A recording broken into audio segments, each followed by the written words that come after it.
CSK match जीतिला अनुभव कपाई।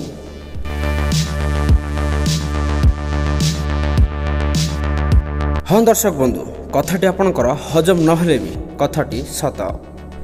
आपण जानिथिबे 28 मे रविवार दिन संध्या 7:30 खेला जिबाकु थिला गुजरात एवं चेन्नई मध्य फाइनल मैच, किंतु लगातार वर्षा कारण यह मैच को सेदिन कैंसल करा जायतिला।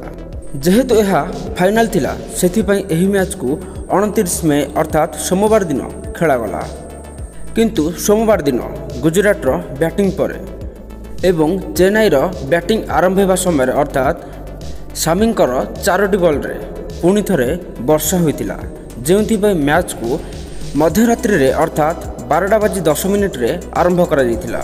जो मैच रे चैंपियन होइतिला चेन्नई सुपर किंग्स। तेबे अनुभव महांती केमिति जीतिला सीएसके।